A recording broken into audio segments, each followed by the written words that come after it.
시청자 여러분 안녕하십니까? 우리나라 조선업 한때 세계 1등이었죠. 그러나 2008년 금융위기를 겪으면서 깊고 긴 불황의 터널로 빠져들어갔습니다. 지역경제는 말을 할 필요도 없고요. 최근 들어서 반가운 소식이 들려오고 있습니다. 우리 조선업이 다시 세계 1등을 차지했다. 1등의 자리를 탈환했다. 여간 반가운 소식이 아닐 수 없습니다. 그럼에도 불구하고 우리 현재 조선업의 세계 1위 탈환을 그렇게 좋게만 보지는 않는 것 같습니다. 가장 먼저는 현재의 1위 탈환이 일부 선종에 국한된 호황이다. 일시적인 회복일 뿐이다. 사실 우리가 일본의 조선업을 뒤쫓아가서 세계 1등을 차지했고 그 1등 자리를 지금 중국으로 넘겨주고 있는 그런 상황이기 때문에 이건 과도기일 뿐이다. 이런 이야기들도 있습니다. 그래서 우리나라 조선업 현재 상태는 어떻고 또 우리 조선업의 미래는 어떻게 갈 것인지 한번 짚어보겠습니다. 오늘의 갈증 해소, 한국의 조선업 과연 미래가 있는가? 한상환의 오아시스 함께 하시죠.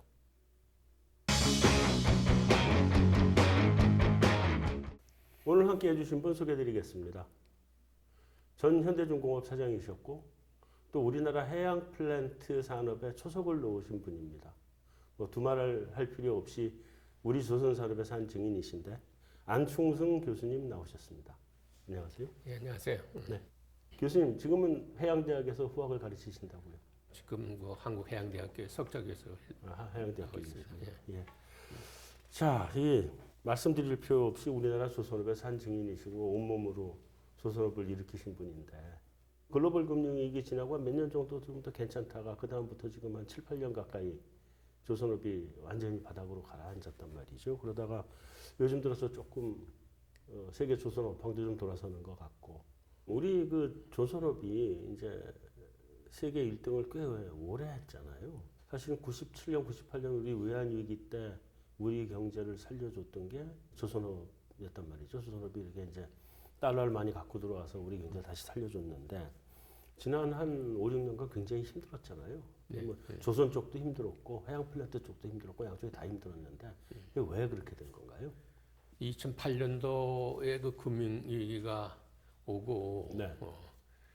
그 후에 세계 경제가 나빠졌고 네.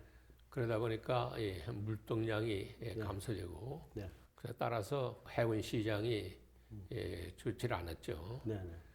그러다 보니까 전반적으로 조선 시장도 많이 축소되고 어려워졌는데 그런데 2013년도 들어가지고 미국의 그 가스 혁명, 네. 소위 그 셰일 가스 때문에 네. 오일 가격이 한 30-40%까지 떨어지고 네. 이러다 보니까 그 후에 그 메이저 오일 컴퍼니 그 주문들을 안 하고 네. 그러다 보니까는 3대 조선소에서 굉장히 손해를 많이 봤죠. 네, 그렇죠. 몇 천억 정도가 아니고 몇십조, 누적 적자 그렇게 되고 그러다 보니까 전반적으로 또 조선 경기도 따라서 어려워지고 네. 이렇게 했는데 2017년서부터 조금씩 나아지기 시작해서 네. 작년에는 상당히 성적이 좋았어요. 네. 그래서 지금은 조금 나아지고 있는 이런 상황입니다.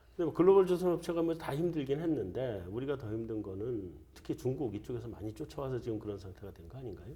예, 중국이 인해 전술식으로 네. 등당이 진짜 인해 전술이죠. 싸게 치고 들어오고 네. 막 이렇게 되니까 그래도 상당히 그 질이 좋은 이런 선박들은 아직도 좀 따라오지를 못하고 있는데 네. 그런데 이제 그 벌크선은 네. 일본이나 중국이 우리보다 더 수주를 잘하고 있습니다. 잘하고 있고요. 예. 요즘은 보니까 컨테이너 쪽도 중국으로 많이 넘어가는 것 같던데요. 그 대형 2만 TU급들 이런 것들도. 넘어가지만서도 아직도 한국의 그 3대 조선소가 네. 그 초대형 컨테이너 선이라든가 LNG선, 네. 특히 또 미포조선은 그 PC, 네, PC 선. PC선, LPG 이런 걸 아주 잘 짓고 네. 그래서 그런 쪽은 아직 저희들이 강합니다.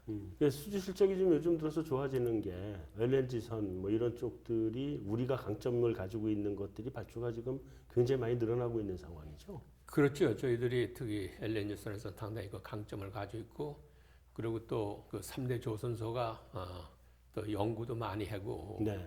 그래가지고 선주들의 그 기호를 이렇게 맞춰서 네. 그래서 수주를 많이 하고 있습니다. 근데 지금 듣는 얘기로는 중국이 많이 쫓아는 오지만 중국 배는 가다가 그냥 멈춰서기도 하고 아예 안 가기도 하고 뭐 이런 배들이 많이 있어서 그 국제 그 선주들이 중국 배는 여전히 신뢰를 못한다 이런 얘기가 있는데 그럼에도 불구하고 중국은 또 수주는 많잖아요. 예, 수주가 많은 게 그 벌크선 네. 중국이 아직도 굉장히 경쟁력을 가지고 막 치고 들어오니까 네. 그런 쪽은 그 앞서 있으니까 네. 따라서 한국의 그 중소조선소도 어려워지고 그렇죠. 그러는데 예, 아직도 그 LNG라든가 초대형 고급선은 못 쫓아오고 고급선은 아직 좀 한참 걸릴 겁니다. 한참 걸리는 정도고. 예. 네. 지금 선박 중에 그 중에 LNG 관련 선박들이 많이 발주가 나와서 우리가 이제 수주 세계 1등이라고는 하는데 지금 해양 플랜트 쪽은 시장이 좀 안산하고 있는 상태죠. 예, 그 안 살아나는 이유가 미국이 그 전에는 그 석유를 그 상당히 많이 그 수입하는 그런 나라였는데 네. 거기 그 셰일 가스가 나오면서. 나오는 그 후부터는 그 정제 기술이 그 미국이 상당히 뛰어나고 네. 이러다 보니까는 2013년도 이때부터는 아주 대량으로 셰일 가스를 생산하고 이래가지고 네. 지금은 미국이 수입국에서 수출국으로 돌아서다 보니까 네.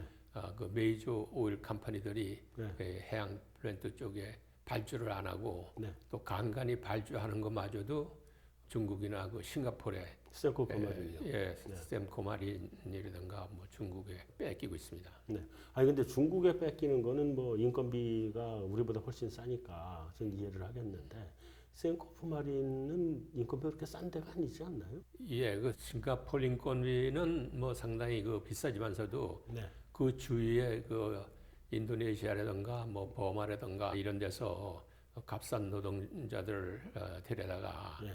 한 70%가 그런 사람들 데려다가 하니까 상당히 경쟁력이 있고 네. 또 그 주위에 그 기름 회사도 많고 이러니까 네. 기본 설계라든지 혹은 그 기자재 이런 게 한국보다는 더 싸게 살 수 있고 대개 그 이제 심해에 들어가는 해양 플랜트 네. 그게 그게 이제 FPSO라고 그러는데 그건 네. 하나에 뭐 한 2조, 3조 씩 이렇게 합니다. 네. 그거는 밑에 부분은 이 탱커기 때문에 그런 쪽은 그 중국이 굉장히 강하고 네. 그래서 싱가포르도 그런 쪽은 중국에서 갖다가 하고 그다음에 그 위에 들어가는 그 플랜트 네. 이런 쪽은 그 싱가포르이 그 한국의 3대 조선소를 누르려고 굉장히 노력을 많이 했습니다. 그러고서는 우리는 아직 해양 플랜트는 그 외화 내빈형 이런 거기 때문에 네. 조선은 뭐 한 95%인데 네. 기자재를 그 국산화를 한 20% 수준밖에 안 됩니다. 시각을 좀 돌려서 우리 그래도 대형 3대 조선소는 지금 괜찮다 그러는데 거기에 비해서 이 중소형 조선소들은 지금 다 죽을 맛 아닌가요? 예, 중소조선소들은 주로 그 벌크선들 네. 이런 쪽에서 한때 굉장히 많이 했는데 네. 그런 쪽이 그 중국이나 일본보다도 경쟁력이 없다 보니까 네. 그런 쪽을 수주를 못하다 보니까 네. 중형 중소조선소는 상당히 그 어렵습니다. 그 한진중공업은 수빅조선소가 굉장히 그 어려움에 처했던데 그 근본적인 이유 어디에 있습니까? 수빅조선소도 벌크선 쪽에서 상당히 그 강했는데 네. 한국의 그 중형조선소나 마찬가지로 그 중국이나 그 일본 네. 그쪽의 수주를 많이 뺏기다 보니까 한진중공업도 따라서 그 어려워지고 또 이 군용선박 이런 쪽은 이제 발주가 많이 안 발주가 또 그전처럼 또 많이 안 나오고 이렇게 되니까 네. 같이 그 어렵게 된 상황인 것 같습니다. 어쨌든 중형 조선소들은 아직은 좀 어렵고 뭐 대형 조선업은 괜찮고 이런 상태인데 조선업황이 이게 계속 살아난다고 전망을 해야 되나요? 아니면 이거 일시적인 호황이다 이렇게 봐야 되는 상황입니까? 대형 조선소들은 뭐 살아난다고 이렇게 봐도 좋을 것 같아요. 대형 조선소는 거기 그 LNG라든가 또 컨테이너선 초대형 이런 거는 잘도 짓고 또 수주가 또 꾸준히 많이 또 일어나고 이렇게 했는데 그 벌크 선들도 그 전에 많이 했었는데 그런 쪽은 중국이나 일본에 많이 뺏기고 네. 그렇게 뭐 미래 전망이 밝지 않다. 예, 완전히 되살아났다까지는 볼 수 없을 것 같습니다.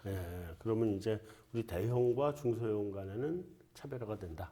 이렇게 좀 봐도 될 것 같네요. 예, 그렇습죠. 네. 자, 현대중공업이 이제 군산조선소를 닫았잖아요.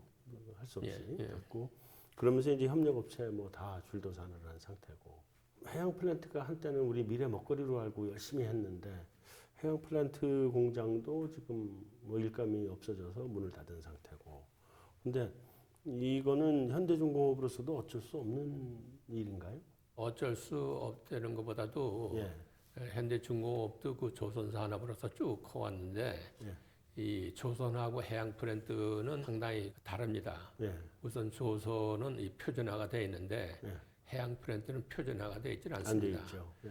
그리고 또 그 설계도 조선은 기본 설계부터 상세 설계, 생산 설계 다 조선소 내에서 전부 다 하기 때문에 그리고 기자재도 국산화가 한 95% 이 정도 되기 때문에 뭐 조선소는 아주 깔끔하게 잘 짓는데 해양 플랜트는 기자재 이런 것도 한 20% 그런 수준이고 설계도 기본 설계는 상세 설계 같은 게 그런 걸 할 만한 그런 게 없습니다. 그러다 보니까 외국의 전문 기술 회사를 쓰고 이러다 보니까는 보통 이런 그 기술 회사들이 이제 자기 회사처럼 그렇게 외국 회사들이 그 안 해주고 이렇게 되니까 그런 쪽에서도 한 30-40% 그 사양 변경이나 이런 데서 이득을 낼 수 있는데 그런 것도 못하고 그런 계약 관리도 제대로 못하고 그다음에 또 해양 플랜트는 한 척에 보통 뭐 한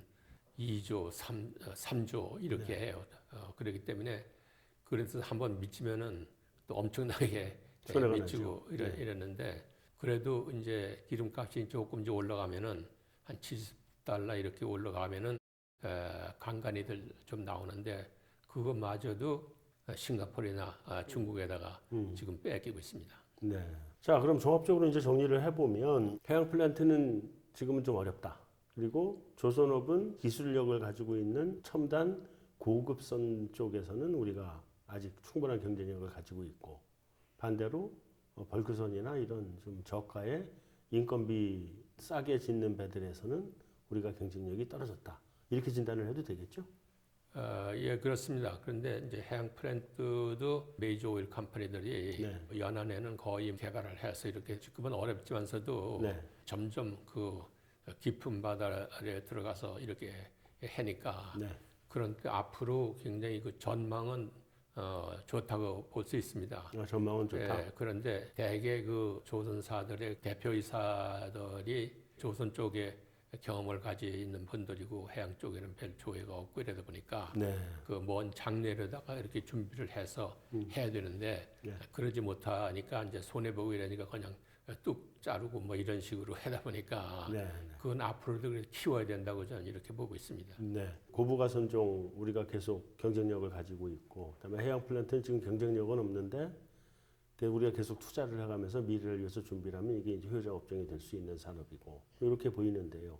그 이제 굉장히 중요한 문제가 터졌어요. 그러니까 대우조선해양하고 현대중공업이 합병한다. 조선업계가 지각 변동을 일으키는 상황이 왔고, 그럼 사실 세계 조선업계가 지각 변동이 되는 거잖아요. 뭐 우리나라 조선업이 세계 조선업이라고 봐도 똑같은 되는 거니까. 그래서 그 산업은행이 그 대우조선, 대우그룹 해체되면서 지금 한 20여 년 가까이 들고 있던 대우조선해양을 드디어 이제 민영화를 하겠다. 그러고 나선 상황인데 왜 이 시점에 그 민영화를 결정을 한 건가요? 대우조선해양이 2013년도, 15년도 이럴 때 해양 플랜트 이런 쪽으로 해서 굉장히 손해도 많이 보고 물론 삼성도 보고 현대중공업도 봤지만은 특히 대우조선이 많이 제일 많이 봤죠.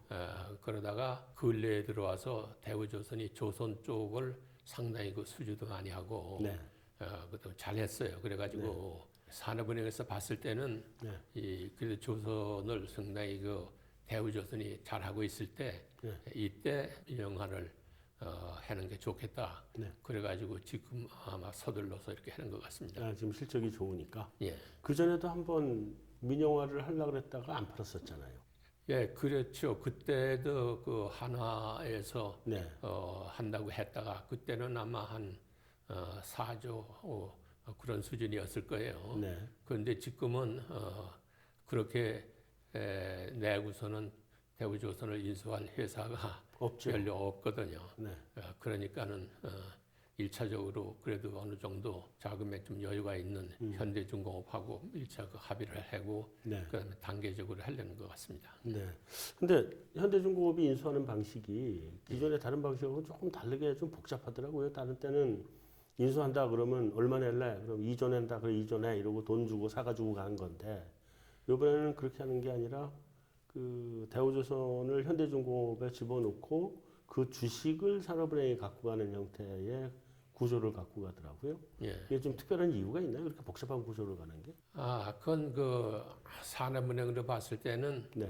지금 민영화를 그 100%할 그런 회사를 찾기가 힘들고 네. 일단은 현대중공업하고 어느 정도 합의를 보고 네. 그다음에 그 스타킹 호스 이런 방식이라고 해서 네.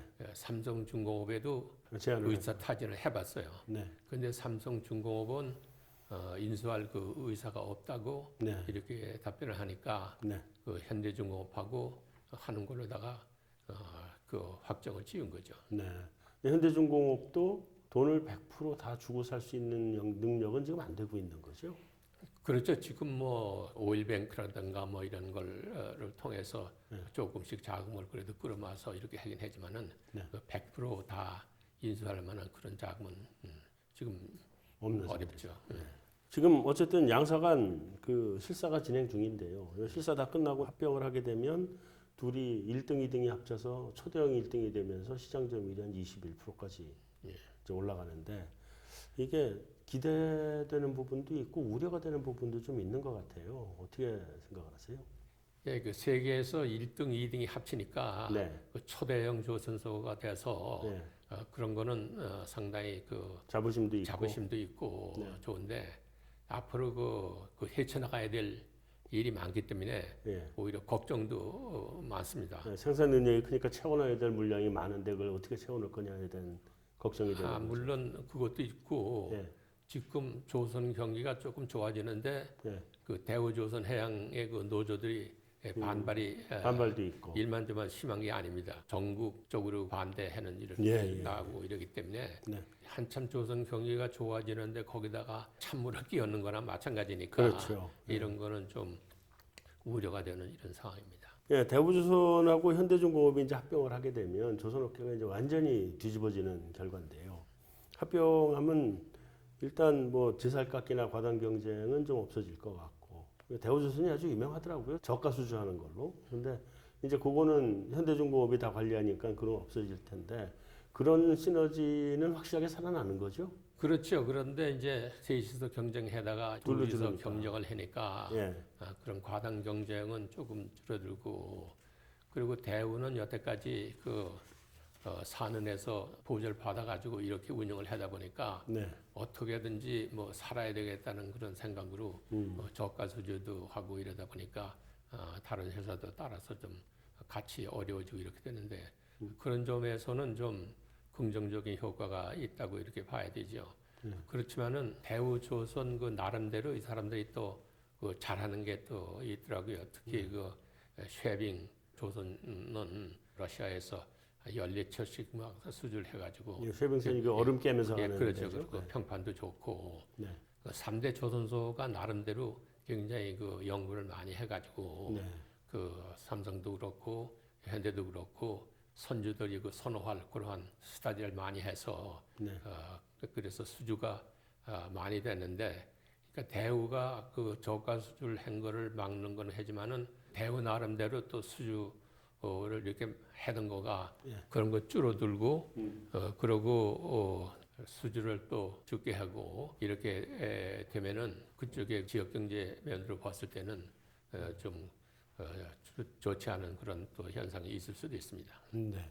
자, 이제 다음으로 두 회사가 이제 둘 다 각기 좀 가지고 있는 장점들이 서로 좀 다르잖아요. 그러니까 하나는 군함이고 하나는 잠수함이고 뭐 또 하나는 최빙선자라고 뭐 현대중공업도 다른 거 잘하고 이렇게 그런 점에서 이제 강점들이 서로 다니까 합치면 경쟁도 좀 덜하고 그런 건 좋은데 혹시 둘이 합쳐놓으면은요 이 구조조정해야 되는 상황이 오지 않습니까? 현대중공업 그 대표들이 앞으로 구조조정은 없다고 네. 이렇게 담화문을 발표했는데도 대우 조선해양의 그 노조들은 걱정하죠. 걱정하고 네. 구조조정 앞으로 이게 하게 되면은 네. 자기들이 먼저 당하지 않을까. 네. 지금 뭐 굉장히 그 반발이 심합니다. 구조조정은 없을까요? 실제로 약속한 바대로? 조선 경기가 계속 좋아지면은 네. 구조조정이 없고 지금은 경기가 좋으니까. 좋아진 상태니까 네. 난 구조조정은 지금은 할 필요가 없다고 봅니다. 네. 그렇지만은 이제 노조들이 볼 때는 네. 이게 언제 어떻게 될지 모르니까 지금 뭐 막을 수 있으면 막아보자 이래서 반대하자. 지금 반대를 하고 있는 거죠. 네. 교수님, 이게 이제 이런 논란이 있어요. 현대중공업에 밀어주기 아니냐, 이거 특혜 아니냐, 이런 논란이 있는데, 그건 어떻게 해석을 해야 됩니까? 이게 뭐 경쟁 입찰을 한 게 아니고 네, 네. 현대중공업하고 이제 먼저 협의를 하고 그다음에 삼성중공업에 물어서 삼성중공업이 안 한다고 해서 그다음에 현대중공업하고 이렇게 하다 보니까 네. 그냥 뭐 그 밀실 협약이 아니냐 네. 뭐 이런 또 그냥 싼 값에 그냥 해서 팔아먹은 게 아니냐 이유를 들어가지고서는 그 노조들이 굉장히 반대를 하고 있는데 내 회사처럼 그래도 잘 챙기고 이런 쪽은 좋은데 네. 아까 말씀드린 대로 이 잘 되는 상황에서는 구조조정도 저는 없을 거라고 보고 네. 그러는데 이럴 때 그 노조들이 반대 투쟁을 말해야 되는데 네. 이걸 계속하면은 그건 또 수주에도 상당히 좀 영향을 불리해지고요. 미칠 겁니다. 예. 이게 어차피 현대중공업한테 다 산업영역을 넘기지 않으면 넘길 데는 없는 거죠. 지금 현재는 없죠. 그리고 또 지금 조선 경기가 뭐 그전처럼 아주 좋아가지고 네. 서로 막 경쟁적으로 이렇게 가져가려고 그러는 것도 아니고 그리고 또 언제 또 벌어닥칠지도 나빠질지도 모르니까 모르고, 예. 지금 그런 많은 자금을 내고 인수하려는 회사는 없는데 네.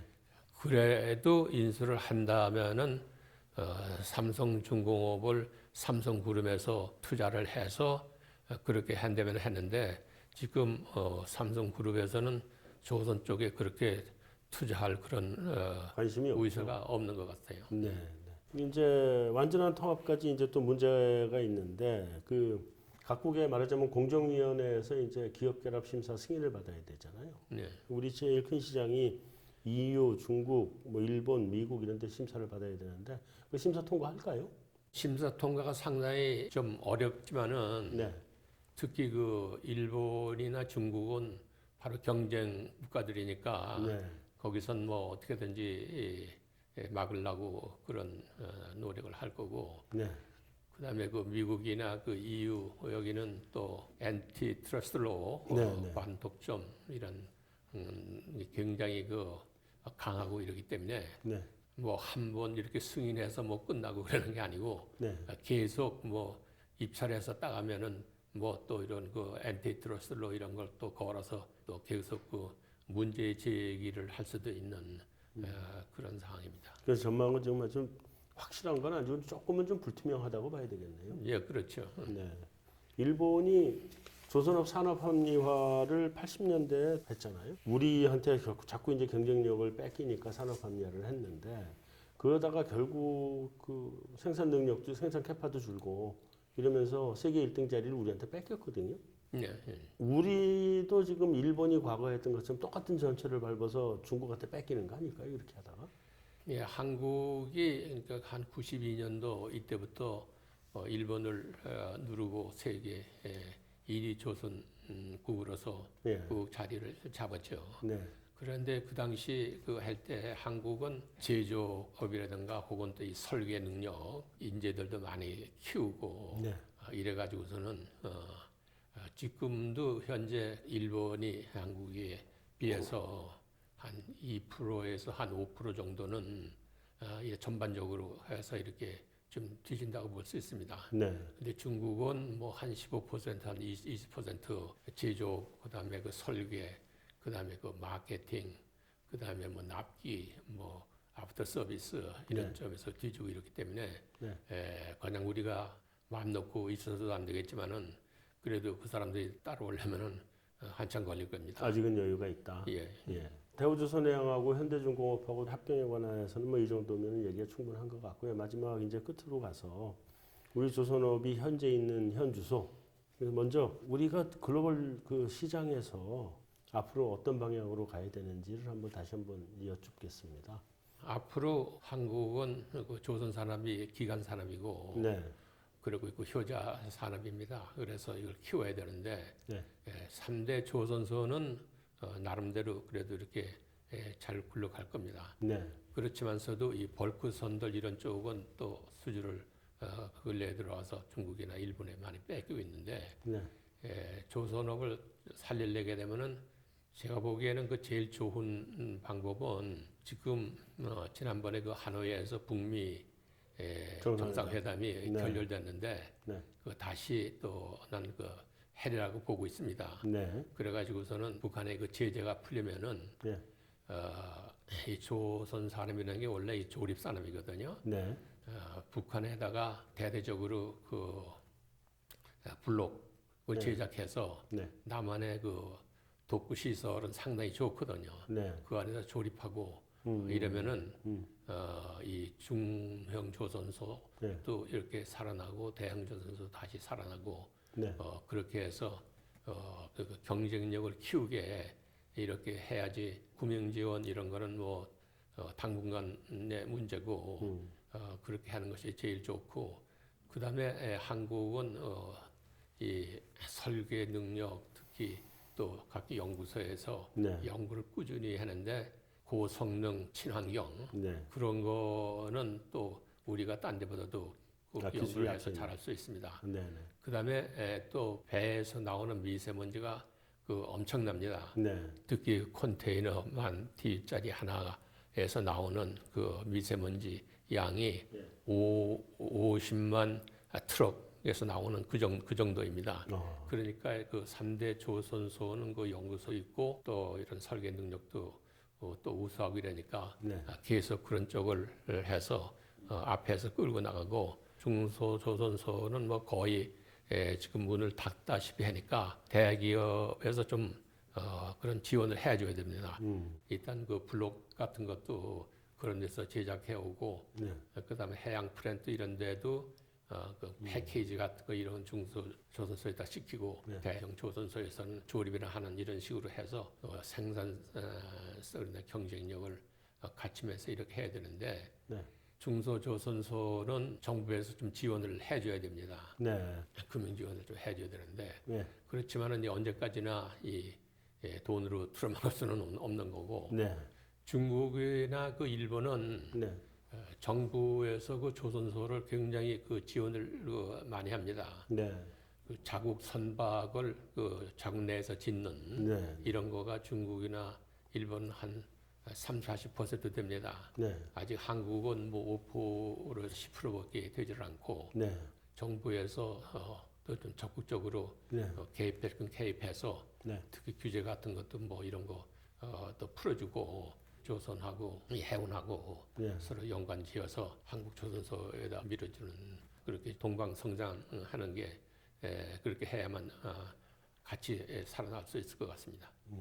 교수님 말씀 이렇게 정리해 보면 우리 대기업들은 계속 R&D하고 그다음에 친환경이라든가 이런 최첨단 선박 쪽으로 계속 나가고 그다음에 이제 중소형 조선소는 대기업하고 협업을 하든지 또 그 남북 관계가 개선이 되면 북한의 저렴한 노동력과 남한의 기술력을 결합해서 새로운 생존 모델을 찾아야 된다. 이런 말씀으로 정리가 되는데 맞죠? 네, 그렇습니다. 네, 이제 80년대, 90년대를 거치면서 일본은 조선소가 싹 다 산업 합리화를 해가지고 구조조정하고 그러면서 이제 그 우리한테 1등을 뺏겨온 상태인데 일본을 뒤집을 수 있었던 가장 근본적인 그 경쟁력은 어디에서 찾아야 되나요? 한국의 설계 능력 이런 거가 굉장히 그 우수합니다. 네. 그래서 그런 쪽이 일본보다도 훨씬 더 강했고 네. 그 열심히들 해고 특히 그 생산 능력 이런데 특히 또 한국 조선소들이 이 마케팅 또 뭐 이런 납기 같은 거 이런 것도 잘 지키고 굉장히 그 선주로부터 신용도 좋고 이래서 일본도 그때 뭐 상당히 노력을 했지만 우리가 그걸 누르고 1등을 쭉 해왔는데 이 선주들이라든가 뭐 메이저 오일 컴퍼니들 이런 사람들이 상당히 그 까다롭습니다. 그러니까는 우리가 그 방만하지 말고 계속 그 연구 노력을 하고 그래가지고 계속 앞서가야 된다고 이렇게 보고 있습니다. 네. 그 교수님 그리고 요즘 뭐 LNG 운반선이니 뭐니 해서 이제 뭐 여러 가지 그 고부가선들의 수주가 지금 늘기 시작했는데 사실은 그동안 꽤 오랫동안 우리가 조선업이 부주조정을 하다 보니까 숭늉공들이 이제 다 떠난 상태고 그 다시 이제 숭늉공들을 끌어모으려니까 딴 데 가서 일자리 찾아서 하고 있어서 안 온다 뭐 이런 사람들이 대부분이고 사람을 끌어모으기 힘들다 그러는데요. 이거 앞으로 인재 관리 어떻게 해가지고 가야 되나요? 예, 그동안 뭐 구조조정을 그 많이 하고 이러다 보니까 네. 좋은 인재들도 많이 그 명퇴를 하고 네. 또 생산직도 또 마찬가지로 이렇게 되는데 네. 특히 그 설계라든가 뭐 이런 고위 그 생산직이라든가 이런 건 국가적인 그 자산입니다. 네. 이런 쪽은 좀 정부에서 지원해서 네. 인력 그 개발하고 그 사람들을 갖다가 딴 일 찾아서 이렇게 막가게 내버려두지 않고 네. 계속 좀 확보를 하고 특히 그 한국해양대학에서는 그 인력 양성을 위해서 지금 그 노력을 하고 있습니다. 네. 그래서 어느 정도 또 정부 지원을 해가지고 네. 그렇게 딴 데에 흩어지게 이렇게 내버려두지 않고 네. 그 인력을 계속 그 양성하고 그 확보해야 된다고 이렇게 보고 있습니다. 네, 교수님 지금까지 뭐 우리 정부가 해야 될 일 또 기업들이 해야 될 일 충분히 말씀을 해주셨는데요. 예. 그래도 뭐 부족한 부분이 좀 있지 않을까 싶은데 정부의 정책 지원을 한번 하신다 그러면 어떤 부분이 있을까요? 현대중공업하고 사는 얘기도 하고 이렇게 했지만서도 네. 이런 것이 그 우리 은행에서 단독으로 이렇게 결정할 그런 문제들이 아닙니다. 네. 이건 그 충분히 그 산업에 종사하는 사람들의 그런 그 의견도 듣고 네. 이래가지고 어느 시점에 언제 어떻게 할 건가 하는 것도 지금 현재 한국 상황으로 봤을 때 각 회사끼리 알아서 이렇게 하긴 힘듭니다. 그러니까 정부에서도 그런 쪽에 좀 관심을 가지고 좀 조정할 거는 조정하고 그다음에 한국은 특히 해운 조선 또 해양 자원 이런 쪽이 상당히 그 앞으로 할 일도 많고 해양 프렌트도 그렇고 그렇기 때문에 정부에서 정책적으로 그 해양 강국을 한다는 그런 그 정책 목표를 뚜렷하게 세워가지고 그런 쪽으로 이렇게 좀 많이 지원을 해줬으면 좋을 것 같습니다. 네, 안충순 교수님 오늘 나와주셔서 감사합니다.